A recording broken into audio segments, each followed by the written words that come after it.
P.S. It is way cheaper to buy a whole chicken and very easy to cut it up yourself into its little bits. Here are 9 habits of home cooks. So whether these people are doing it unconsciously or consciously, these are kind of the same habits that everyone has. So unconsciously might be they're just an organized person. Unconsciously might be they've just weaved it into their life because they had to, because they work full time, they have kids, they have extracurricular activities, they have, they have a belief and they have a goal to be healthy. They want to feel a certain way, which means that they have to do all of these other things to make it work. That means they make themselves some food. Or they've done it very consciously. So they have hired a kitchen coach like me. They've come into one of my programs like Kitchen Sorcery. They follow me online. They do this. They watch videos like this and they learn little tips. And they slowly master it over time, just a bit by bit by bit, one step in front of the other. Either way, these 9 habits are fairly synonymous across the board in some way or another. So let's get started with what these people don't have in common. So a home cook that enjoys home cooking, or they've just gotten over it because they've realized that they're a human and they need to eat, so they're just going to do it anyway and make it enjoyable. These people are not culturally raised like that. So for example, they're not all, everyone that's a good cook wasn't just born with it. They're not Italians that had a big Sunday cook-up every week with their family, or their mums weren't inherently good cooks. This is a belief that comes up a lot, that my mum, my grandma weren't good cooks, which equals XYZ, I'm a shit cook. It's the biggest excuse ever. So let's get rid of that. Number 1, they plan. They plan on a Friday, Saturday, Sunday, whatever day of the week it is that works for them.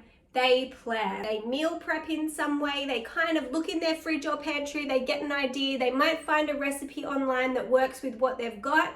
They do something to set themselves up so they know, I'm going into a new week and this is how it's going to go. Number 2, they follow through on their plan in some way or another. They might look in the fridge and see they have a whole pumpkin, so they plan to make pumpkin soup. Time comes around to it and they go, I don't really want pumpkin soup, I feel like pasta. So they take that pumpkin, they roast it up, and they make my cheesy vegan pumpkin pasta sauce. But in some way or another, they plan. They plan with what's in their fridge, they plan with what's in their freezer, and they plan with what's in their pantry. It doesn't need to be perfect, and it doesn't need to be a strict, structured effort. It can be kind of loose and flowy, and I've roasted 10 potatoes and I have them to use throughout the week. The end. That's a good plan. Number 3, they are busy and they do it anyway. Okay. This whole I don't have time to cook is the biggest bullshit excuse going around. Everyone, it sounds very cliche. We all have the same 24 hours in a day. What makes someone who is a mum with 3 kids who works full-time or part-time, what makes them cook over someone who is, coupled, without kids, has a full-time job, but also has much free time? Maybe someone else might think that they have a lot of free time in their day. What's the difference? It's up here, really, and it's getting over it. So, get over it. We all have the same amount of time in the day, and I can't stress that enough. The thing that gets in the way is that we scroll. We see 5-10 minutes of scrolling on the internet, which is very different to 5 or 10 minutes of working out our meals for the week. 5 or 10 minutes of just laying on the lounge watching TV versus 5 or 10 minutes of putting some rice in a pot and cooking it. So we all have the same hours in the day. It's how you use it. Number 4, they follow the seasons. So they might know that apples in Sydney are in March and April, and that's when it's apple season. Buying apples in October, maybe not the best thing to do, but they are still available. So buying in season means that your food is fresh. It has the most taste going on. It's also the cheapest, which is good if you're trying to save money on your grocery bill. This also means that when it is pumpkin season, they are buying pumpkins. They take advantage of the seasons to save money. So if it is pumpkin season, pumpkins might come down to $1 a kilo or $2 a kilo. Let's just park organic versus conventional versus local. Let's park that for a little bit. That's an advanced step in this whole conversation. My aim of this is to get you in the kitchen and cooking for starters, let alone complicating it with all these other things. They take advantage of the seasons to save money. So the pumpkin example, then there might be beetroot that's $1 a kilo or whatever. They see it, they're buying it. When something is that price, it usually means it's in season and it's good quality. And this is just a little note. If you're someone that buys from a big supermarket chain, you need to start paying attention to the prices in the supermarket for fresh fruit and veg. And you'll begin to notice that the prices are pretty stable the whole year. And if you went to a fruit market or something like that, you will notice that the prices will go up and down depending on the seasons. Green beans shouldn't be $12.99 a kilo per year, all year. Number 6, they buy in bulk. So this might be going to the shops and buying a whole chicken instead of buying individual drums, wings, breast, the rest of it. P.S. It is way cheaper to buy a whole chicken and very easy to cut it up yourself into its little bits. Not scary, just you haven't done it before. So, also, they might go and buy a kilo of mince from a butcher instead of buying 500 grams of mince and save a couple of bucks. They might go and buy a big chunk of eye fillet steak in a kilo or 2 kilo, 3 kilo, whatever it is, portion it up into the steaks that they have, and they might save $10 a kilo, maybe more. They buy in bulk, they buy flour in bulk to save money, and they store it correctly. Number 7, they cook in bulk. This could look like cooking in bulk for the week. So for example, I have 5 lunches that I'm going to eat out this week that I want to take my lunch and eat out, e.g. I'm going to work.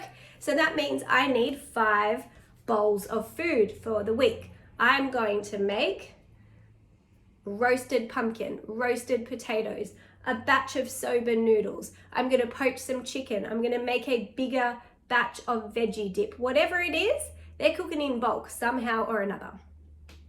Which leads me into number 8. They cook for them. If they're making a green chicken curry, they make a double batch and they freeze half. That means they have chicken curry this Tuesday night. The following Tuesday night, they have chicken curry as well.